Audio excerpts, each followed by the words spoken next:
Are you going to the meeting with Margrave Jobst as well? I am. What about Istvan? I assume that we didn't catch him? No. Because if we had, you'd be the first one to know. Have no fear. We'll get him eventually. I hope you're right. Anyway, let's go and see what Jobst wants from us.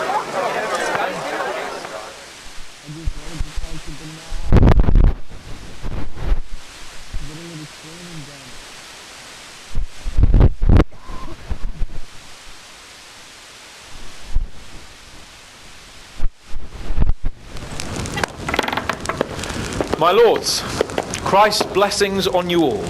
And on you, Lord Gapen. And this is my son, Henry. I didn't know you had a son, Sir Redzig. Came as a bit of a surprise to young Henry, too.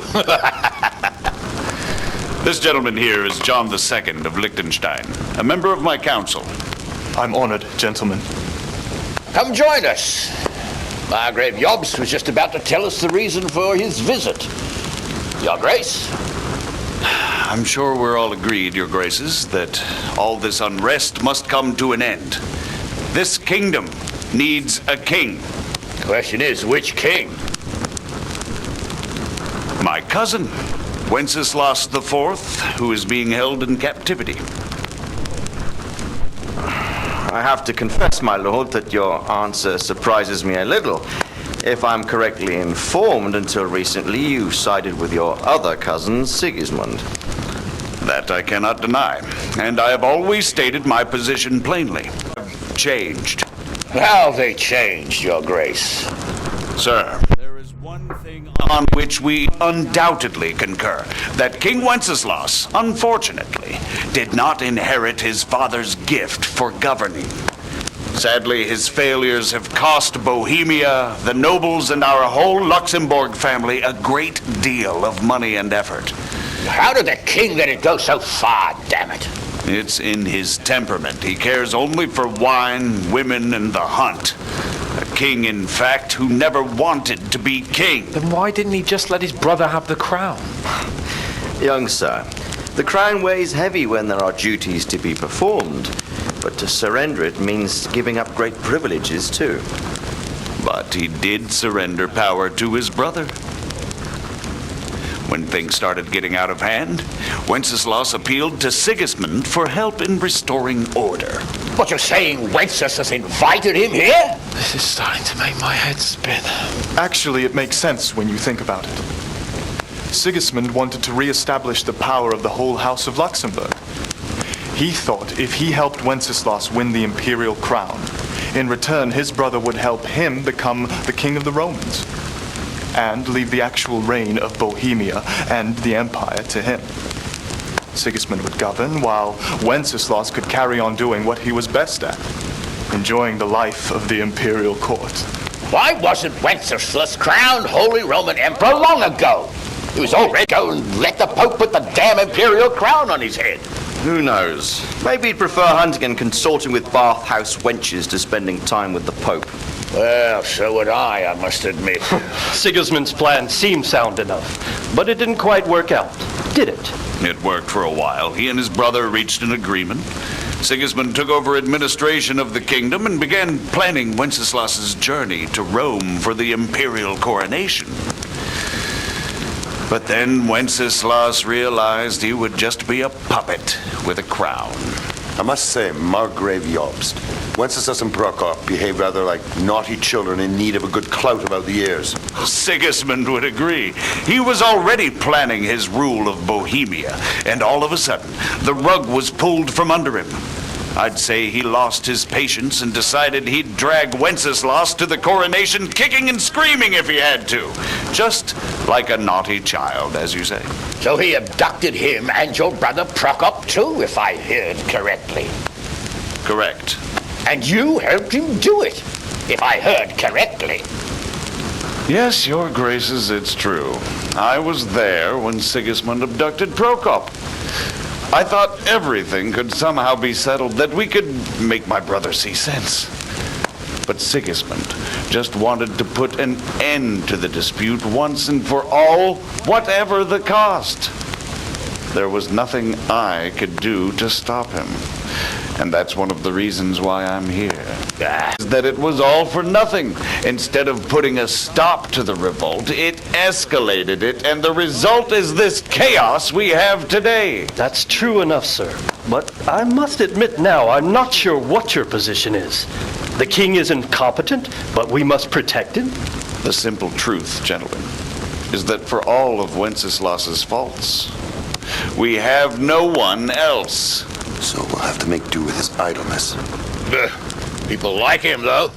But what can we do now? Sigismund has the League of Lords behind him. Otto von Berghoff, Heinrich von Rosenberg. The situation has gotten completely out of control. Now even the nobles of the League of Lords are realizing that Sigismund wasn't the right choice. So now Berghoff is on your side.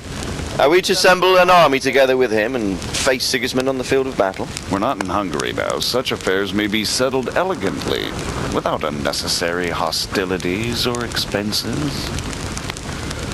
I have negotiated an alliance with the Hungarian bishops, the Polish, and of course the Czech nobility, against Sigismund. Every day he is losing the ground under his feet, and that's why I need your help too. What kind of help, though? Sigismund has a massive army, and Rosenberg, Berghoff, and Prague are behind him. Do you have an army you could face him with? But that's not what I mean at all. There's been a revolt against Sigismund in Hungary. And now he'll have to choose whether he wants to gain the Bohemian crown, which is a very risky enterprise, or hold on to the Hungarian one. He can't have both. And there's a tough struggle awaiting him in Hungary. I'm not sure he'll win, and Rosenberg and Berghoff know it too. They're not stupid. If the Bohemian nobility stands together, they will turn. We are men of little consequence, Margrave. Radzig here lost everything because of his alliance with Wenceslas. Sir Divish came within a hair of the same fate. Even Rattay is defenseless against Sigismund and the League of Lords.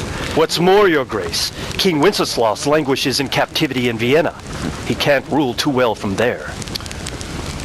And what do you propose? To sit with your arms folded till the Bohemian lands are turned to ashes like Skalitz? We have to put a stop to this senseless war! And do you know, sir, what the true position of the League of Lords is? I'm not on the best of terms with them at this moment, so you'll have to ask them yourselves. Yes. Why not? I'll go and visit Berghoff at his castle and we'll see what he tells me. You know, that's not such a bad idea, young sir. True. Though a little risky. I doubt Berghoff would harm a blue-blooded envoy. And you can find out what he has to say planning. Then we'll decide what to do next. I'll help you compose a letter to him. I'd like Henry to come with me. Why not? He's proven himself an able investigator, and he'll also be a good bodyguard if anything should happen. And I'll send Sir John here to Kuttenberg to be my eyes and ears there. I believe both your reports will help us get a better grip on the situation. When can you set out? Just as soon as I pack my things. Excellent. Margrave Jobst and I will draft the letter. Get ready, and we'll meet back here.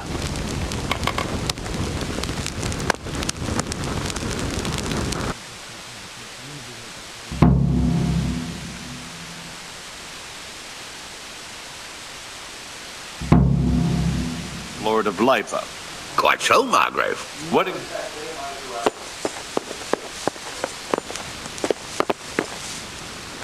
So, what do you think of Margrave Jobst, Bernard? From what I've heard about him, I wouldn't trust him if he told me rain was wet. I feel the same. It's never wise to trust a man who's turned his coat more than once. Exactly. And I don't buy that business with Prokop. He double-crossed his own brother, and the rest is just his cover-up. On the other hand, if anyone has a chance to oust Sigismund and keep the nobility on his side, it has to be Jobst. Good day. I've taken care of the camp. Where's the proof? Here it is. Oh. That is a nice bit of news. It looks like your work is done here at Ratai. I haven't heard of it, so we may finally have some peace and calm. Good work. Thank you, Captain. But have no fear of idleness. I've sent word to Captain Robard. They're expecting you at Talmberg. There are human hordes rampaging through their woods. Very well, Captain. I'll set off immediately. Glad to hear it. God be with you.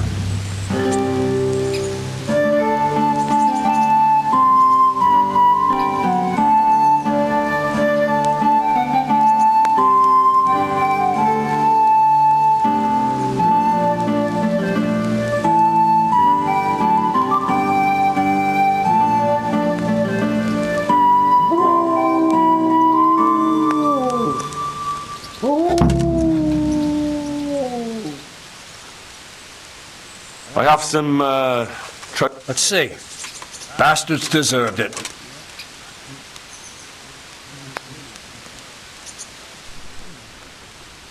Can you teach me how to defend myself better in combat? Certainly. I want to achieve mastery. You can't become a master of... Well, can I ask...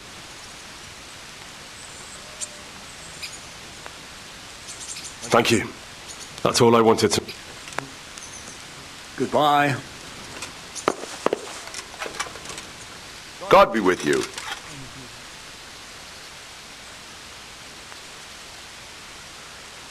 What do you think of Yob's speech, Sir Robard? Honestly, lad, I wouldn't trust a word he says. He'll drag us into something, and when the going gets tough, he'll turn tail and leave us to deal with the consequences.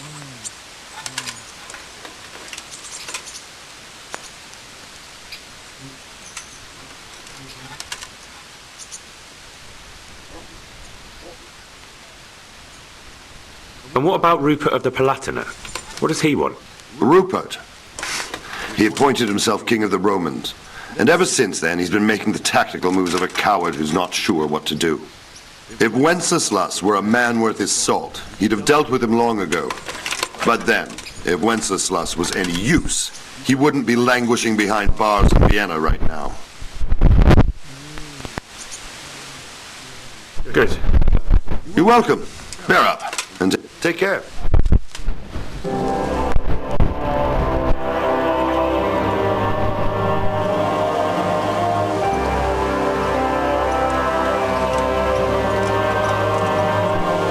I'd like to get better at fighting. Certainly. I'm interested in more about... Wouldn't you rather learn... Well...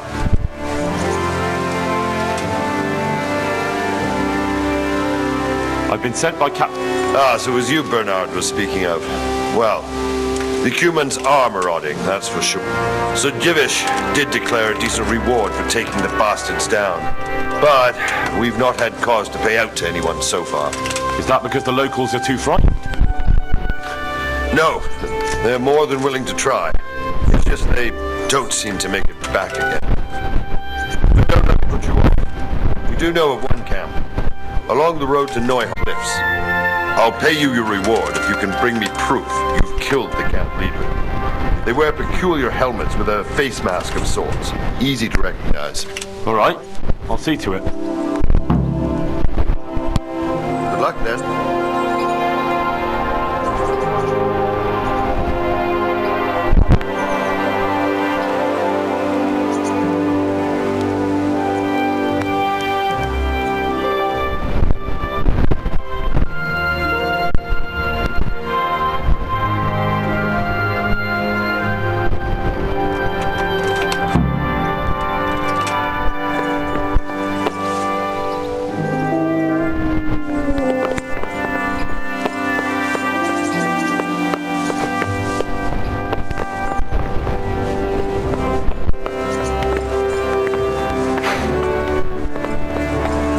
What do you think of it all, Sir Divish? I think I don't know what to think.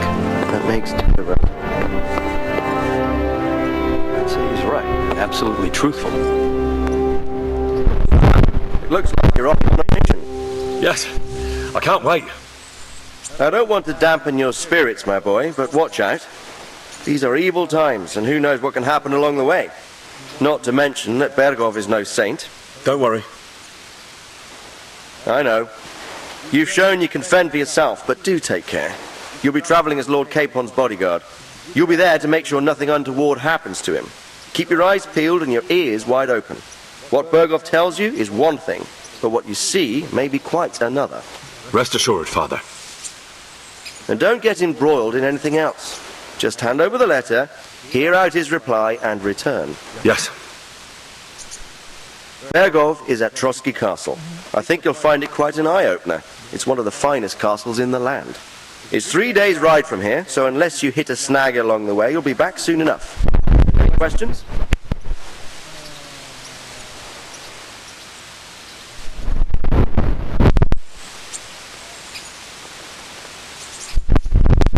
That's about all. Very well. Take the letter from Sir Hanush. And good luck, son.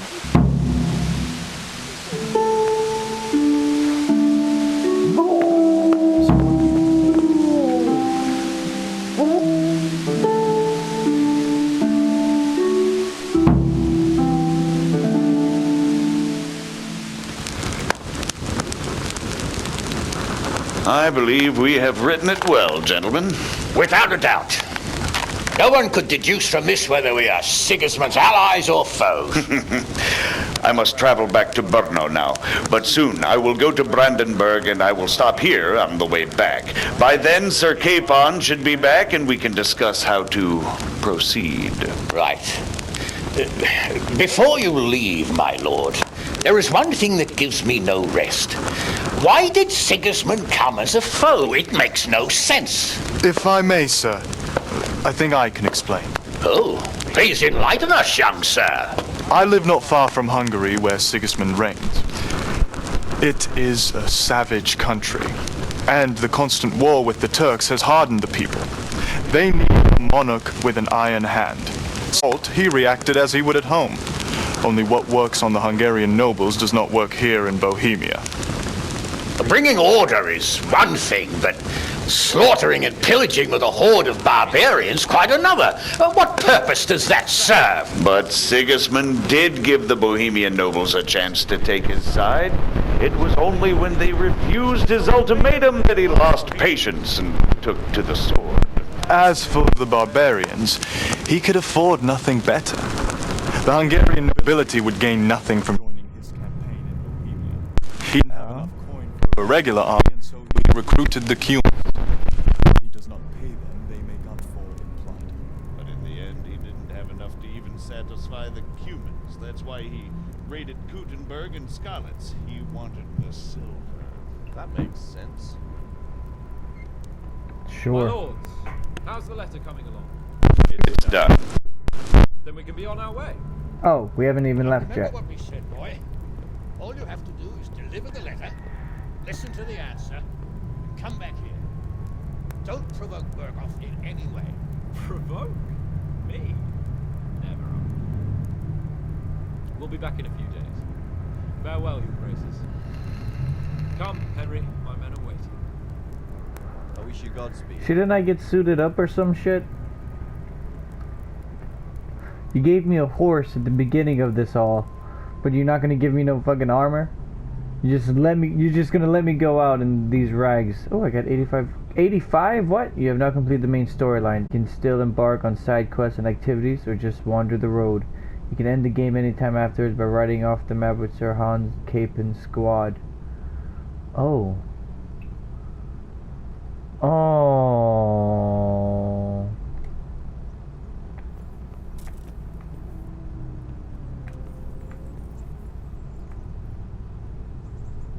No.